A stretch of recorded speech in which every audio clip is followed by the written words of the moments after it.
It was the first time that an oil drum had washed up on the scattered pebbles of the island shore. Other items had arrived over the years: ragged shirts, bits of rope, cracked lids from plastic lunch boxes, braids of synthetic material made to resemble hair. There had been bodies too, as there was today. The length of it stretched out beside the drum, one hand reaching forward as though to indicate that they had made the journey together and did not now wish to be parted.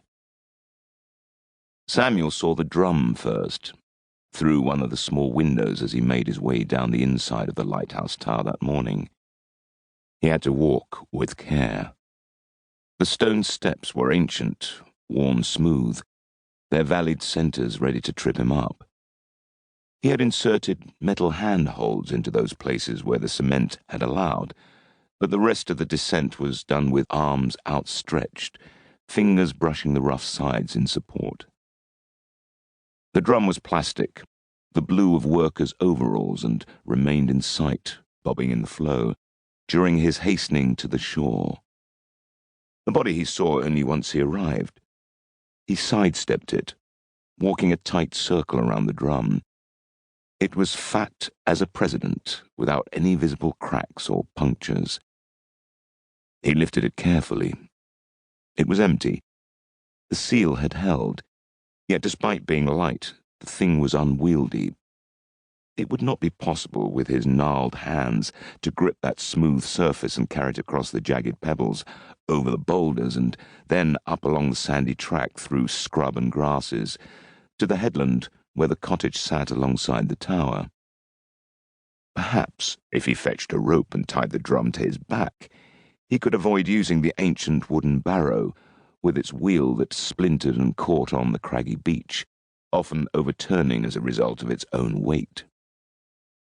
Yes, carrying the drum on his back would be the best option. Afterwards, in the yard, he would hunt out the old hacksaw that lived amongst sacking and rotting planks. He would rub the dust from the blade, sharpen it as best he could, and saw the top off the drum, then place it in an outside corner of the cottage where the guttering overflowed, so that it could catch rainwater for use in his vegetable garden. Samuel let the drum fall.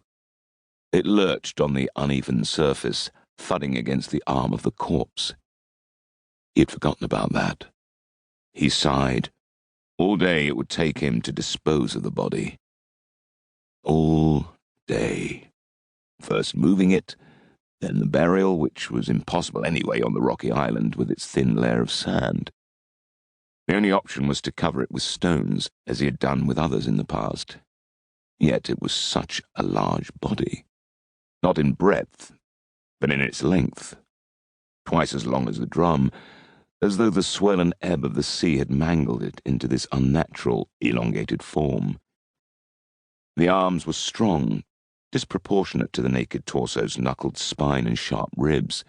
Small, fine black curls formed patches on each shoulder blade, and more coloured the base of the back where it met his grey denim shorts.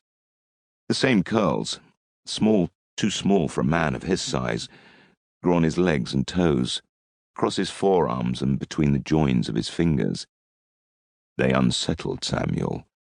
They were the hairs of a newborn animal, or of a baby who had stayed too long in the womb. What had the sea birthed here on these stones? Already as the mid-morning sun was rising, the curls were silvering with salt crystals. His hair, too, was grey where sand had settled in it. Grains adhered to the only portion of the man's face that was visible, part of his forehead, a closed eye.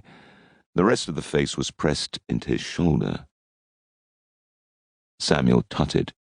That would have to wait. First he would tend to the drum, then next morning, if the body hadn't drifted back into the sea, he would have to break some of the island's rocks, creating enough pieces to cover it.